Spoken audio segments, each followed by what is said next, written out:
Hi, and welcome to the Three English Experts. I'm Birgit. I'm Dave. And I'm Rebecca. And welcome to this episode. Three English Experts is your English podcast to help you speak better English and create a positive and happy mindset for your English learning journey.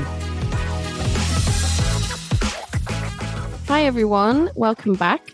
Today's episode, we are going back to a mindset topic. As you probably know now, if you've been listening to us for a while, I'm really interested in the connection between mindset and language learning.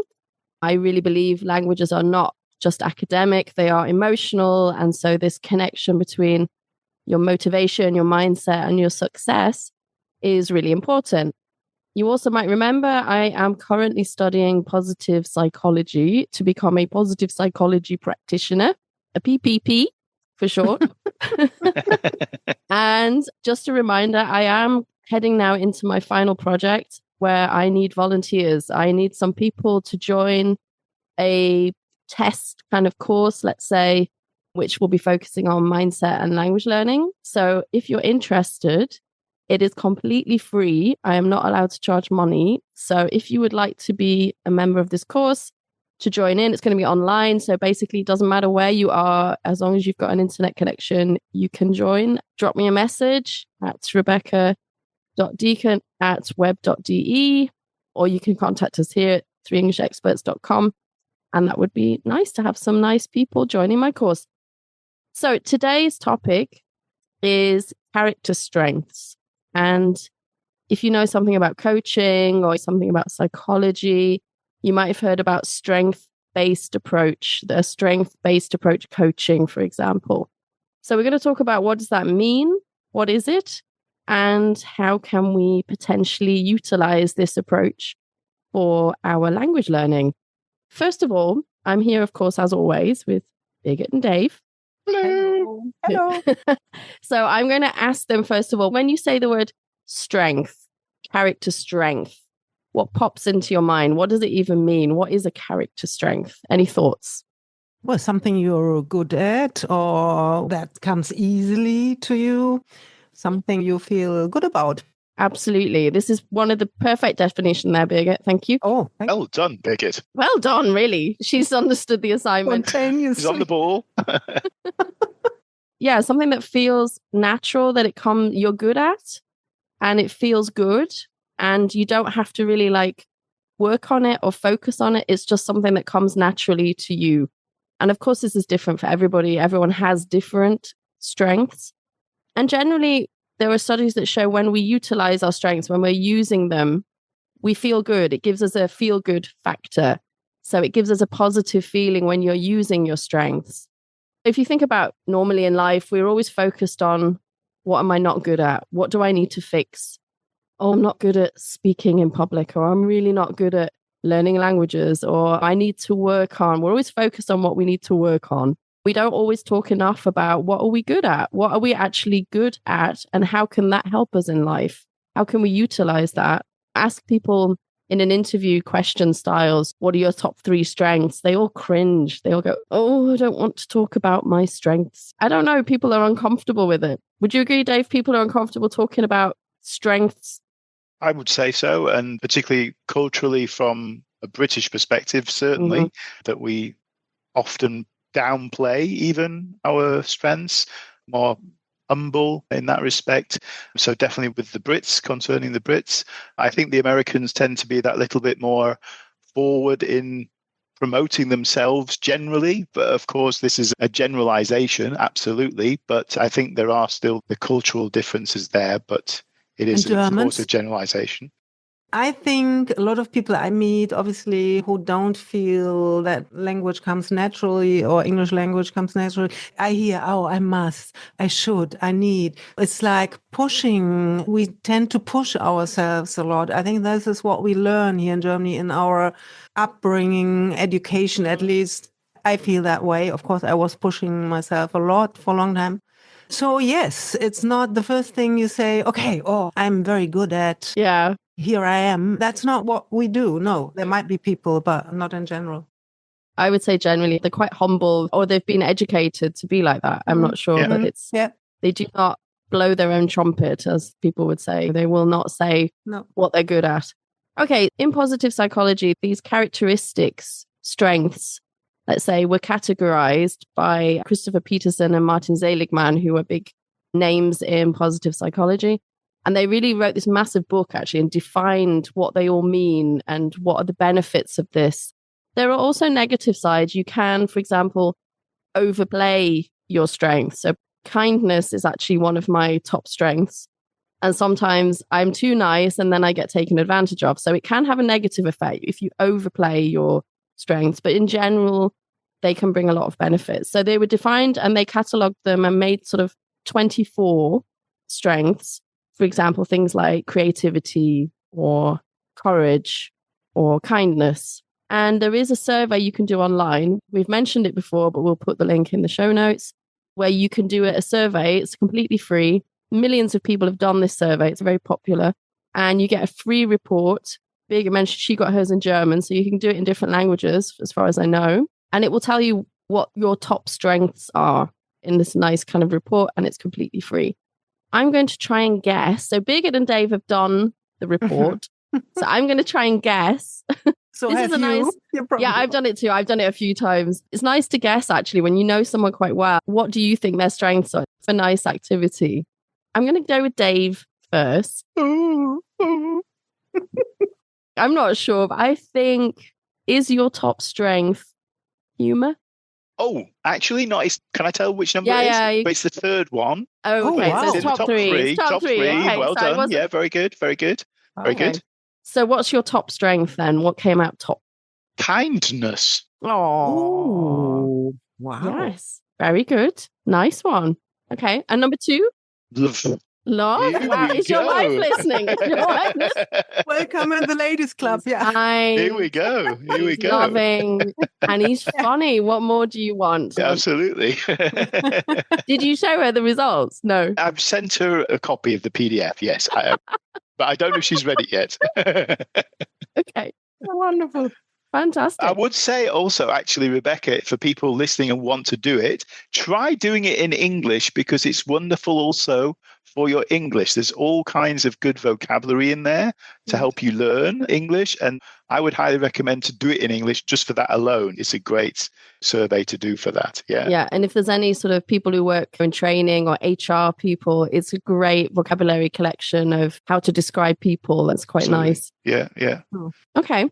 All right. So Birgit. Let me guess, Dave. Do you have any ideas? What do you think? I've got a couple of ideas for Birgit for number one. I'm tricky to guess. Yeah. Like, Complex. complex, yes. I guess that actually all three of us are pretty similar, actually. Okay. If I'm looking at yours, Rebecca, as well as Birgit, I would say as I had the kindness, love, and humor, I would imagine you guys have pretty much the same, but I could be wrong. My top one is humor, actually. Oh, Okay. Yeah. Oh, My wow. second one is kindness. And my third one is the love of learning, actually, was number 3. I love learning. Okay. Love's in there. Yeah. I don't fit in here. I'm sorry. Oh, no. guys. Really? Oh. Humor is number 10 only. Oh. Kindness, number 6. Okay. I'm Number going to 6. guess Yeah. for Birgit. Please guess. When I was reading these and I was thinking, oh, that's Birgit. I had zest as number 1. Which one? Zest. Zest. So what does that mean? Yeah. Enthusiasm, excitement, and vitality, energy. Life is an adventure, feeling alive. Is that your number 1? No? It's not my number 1, no. Okay. My other one, you don't have to be sorry. My other one was creativity. Creativity. No, also not. Shall I tell you? Yes. Yes, you're now really. I'm really curious now. Judgment. Ooh. Judgment. And then Okay. second, honesty. I'm a really honesty. Honest, is very okay. high. Yeah. Uh-huh. And persistence. Oh, persistence. Yeah, perseverance. Okay. So judgment is you're a critical thinker. You're very analytical, right? Definitely. Actually yeah. does fit with your grammar side of you. You're very I'm sorry. analytical. Yeah, really, rules and all that is important somehow. Honesty, I knew honesty that ranks really high on Yeah. my scale. Which is authenticity as well, being honest. You know who you are and what you think. And Okay. persistence, Oh, that yeah. can be also very negative sometimes for people. I wouldn't let go. Yeah. Why is that negative? On the other side, it means you're hardworking, you overcome obstacles, you finish what you start. Actually, persistence. It's very important. Yeah. Birgit tells me one day, I'm going to write a book. 2 months later, I've written my book. Wow. Okay. She's written the book. I'm writing another book. Okay. Not too long later, I'm nearly finished. Wow. Okay. Yes, persistence fits, doesn't it? No, don't apologize. Yeah, but I'm not. My kindness only comes number 6, love 7, humor 10. So all these important social skills. They're all important in a different way. It was also divided into strong, medium, or middle, and weaker one, wasn't it, Rebecca? If I remember exactly. correctly? Yeah, they go down the list. Yeah, year 24 is the sort of weaker strength, let's say. Yeah. Okay.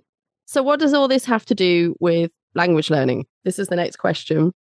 Already back in the 70s, psychologists were studying how do people learn a second language? And they looked into what they called successful language learners and tried to study what was it that made these people successful. And of course, some of it was the processes they were using or the strategies or the methodology they were using. But some of it was also they looked at people's character and personality. So they realized that actually they had a slightly different strength skill set, let's say, than the less successful learners.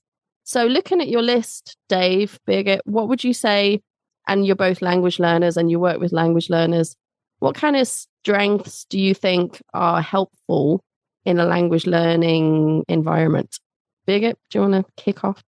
Yeah, definitely. I know it's curiosity. You need to be open, curious. Persistence, I think that's also important somehow. Curiosity. We heard that also from Ellen when we talked to her in our episode. Love to learn. I think if I see that, love to learn, yeah. Absolutely. And on the list was perseverance, came up very high. This willingness to keep going. We've talked about this so often. You have to keep going. You have to see the long journey, the big picture. Curiosity. Self-regulation was one as well, I think. Yeah. The sort of discipline, maybe. Absolutely. Curiosity is a huge one, actually, for language learning. I think we've all had learners where you have the learners who sit and wait to be fed the language, let's say, like soup. And there's others who just ask questions and they want to know, why is it like this? And they have all these questions. And it's a different type of learning experience. Birgit, would you agree with that? Yeah, I always have these questions. Yeah, and I know that from myself. If you have questions and you want to know, that's a driving force, isn't it? If you haven't got that, I don't know.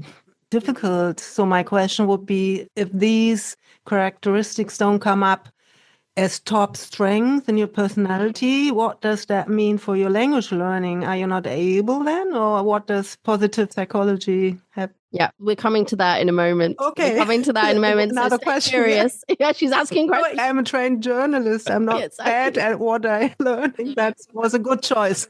Yeah, we're going to talk about that, how you can potentially build that. Yeah. So we've had curiosity, perseverance, a love of learning. Anything else you can think of? What about social intelligence? I'm not sure whether that's coming into it. Social intelligence, understanding people, how to communicate. Language is communication, so definitely. Another big one that came up too that I think are quite interesting, courage. Yeah. To be brave, to be courageous, because it does take courage to walk up to someone in a foreign environment or stand up in a room or even sit in front of your co-workers and speak in another language. That takes courage. I always feel sad when I hear people trying to speak another language and people make fun. And I think, how courageous is that? To sit there and, despite everything, to stand and make mistakes or have a different accent, or it's extremely courageous, I think. So courage, being brave, you have to be brave. One of the reasons why some people speak better when they've had alcohol, because they get this, what they call Dutch courage, and they lose these inhibitions. I'm not promoting you have to get drunk to speak a language, but it's an explanation of this courage, being courageous. Hope was another one. You have to be hopeful. If everything's doom and gloom and, I'm never going to get better, then you will give up. So being hopeful. Yeah, that's actually number 4 on my list, but courage is very down, not so high. Really? Yeah, interesting, isn't it? That surprises me, yeah. Surprises. Yeah, I think I make up with all my other characteristics, maybe because of my curiosity, my hope, and social intelligence is high. But I know that speaking in front of a large crowd or group, that doesn't come naturally to me. So maybe I'm just finding out why I always feel like, oh, it doesn't feel good. Maybe my courage is not that big. Yeah, maybe. Although you take risks, I would say, Birgit, you're someone who takes risks, You're not afraid to try different things. And interesting. That's That's courageous. an interesting point. Maybe I can find in the book more about this topic issue. Yeah. Obviously, the test is not perfect. It doesn't mean it's absolutely, completely 100% accurate. It's more like a guideline. So we had, perseverance, courage, hope, curiosity, very important. Any other thoughts, Dave, on what makes good language learners? Looking at the list, I thought the other one that you could also, or two maybe even, is firstly creativity, being creative in your learning process, maybe often trying to find imaginative or creative ways to learn or to try to remember words, sometimes by putting pictures or something, connecting a mental picture to a word to help you to remember it. So there's that one. And maybe also for forgiveness, that not necessarily for other people in this case, but for yourself, that you don't say, oh, connected to hope, there will be a future. You will get better if you continue to learn and try. If you don't improve in a shorter period of time, then forgive yourself. Don't worry about it. Don't beat yourself up about it, but just keep going. The perseverance, which is what you also said is very important, that it will come, but you just have to be nice and gentle with yourself. And if you make mistakes, that's what you're there for, to make mistakes, to get better once you're corrected. So I think those two are also probably very important for language learners. Absolutely. I love that. Yeah, forgiveness, forgiving yourself and not, like you say, beating yourself up. Love that. Okay. Yeah, the question is, what do we do with all this information? So we've got this information, and of course you start thinking, because Birgit's already analyzing herself with this report. Don't look at me. The key here is either utilizing your strengths or trying to build some of the others a little bit higher. So first of all, utilizing. So let's say one of your top strengths is creativity. How do I use that in language learning? Yeah, find creative outlets, find creative ways to learn. So there were studies where they got groups to journal, for example, do journaling, creative writing in the target language, writing poetry in the target language, or reading literature. If that's your thing, find some really good literature in the target language, or art, go to a museum and do a tour. They do tours here in Frankfurt at the Stiedel. They do them in English, art after work. Brilliant. I've done that with a few groups. You would love that, Birgit. Yeah, Birgit, the art girl. So things like that. Try to align. Is this kind of alignment of your strengths with your target? And your target is to improve your English. So let's align that with my strengths. If you're not an analytical person, it doesn't make sense to analyze the grammar too much, because that's just not going to fit with your mindset. For example, what else was I going to say? Curiosity. That's one of my, also quite high up on my strengths. Combine it with something like food. Another one of my strengths, food, eating. Oh, goodness. I can relate to that. You can relate to that. We can all relate to that. We all love our food. But I love watching, for example, in Spanish, I watch this woman, this chef, Loli Dominguez, and she cooks traditional Spanish food. She's proper old school. I love her. She's brilliant. And sometimes if I want to improve my Spanish, I just spend 10 minutes watching a YouTube video of how to make proper tortilla and just listening to her. And I enjoy it. I'm curious because I want to know, how do I do this? So at the same time, I'm building my language skills. Go to a restaurant, try different food, look at the vocabulary, look at the get into the culture of somewhere, I think. My Japanese came from a curiosity about Japan and the culture and the language. It wasn't just a random idea. It was curiosity. So you can build like that. And building certain strengths. So Birgit, you said you feel you're not courageous, or courage was a little bit further down. Little challenges, trying new things that make you a little bit uncomfortable. This small steps outside your comfort zone. So take a risk. A little risk doesn't have to be a big thing. So in a language context, it could be, I'm going to speak in the next meeting and I'm going to prepare my phrase and I'm going to use this nice vocabulary that I've learned. but I'm going to say something, even if it's only for 20 seconds. I'm going to sit with one of my English speaking colleagues and have lunch with them and force myself to just chat for half an hour.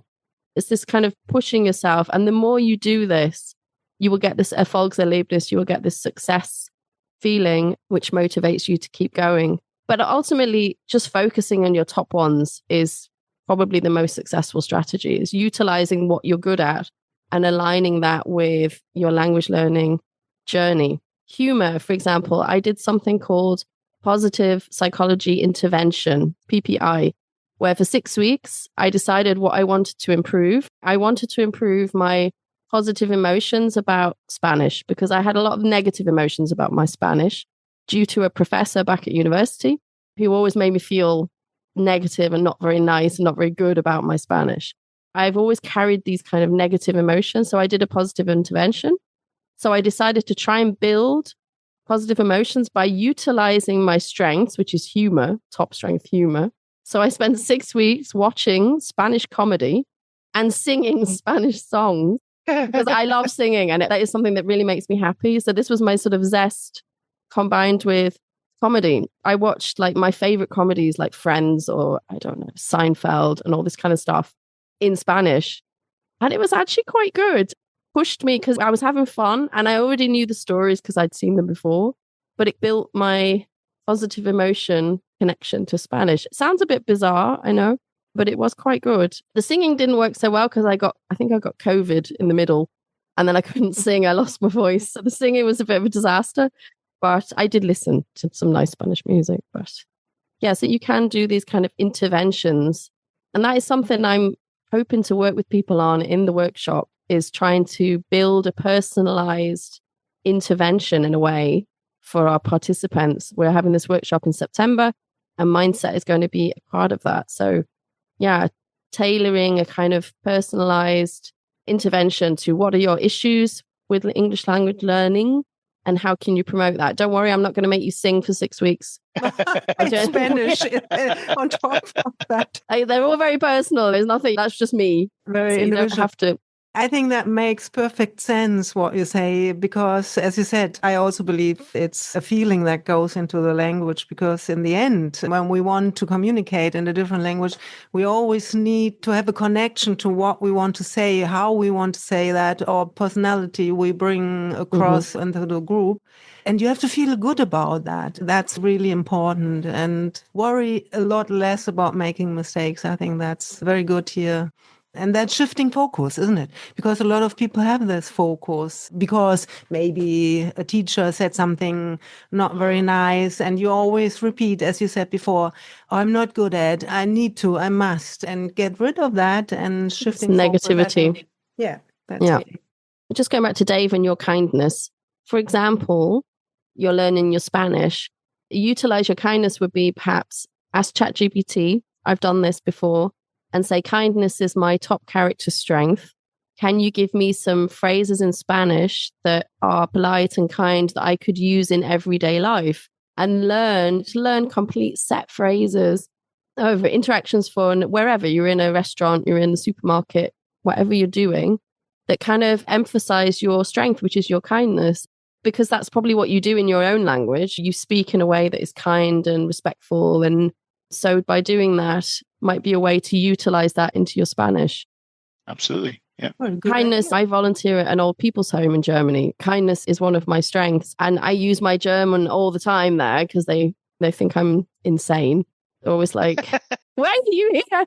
We need to mention that. We want to have one episode where Rebecca tells us about her. About my ladies, my golden girls. Yeah. We had a French day and I spent the afternoon speaking German in a fake French accent as an English girl, and like how to confuse people completely.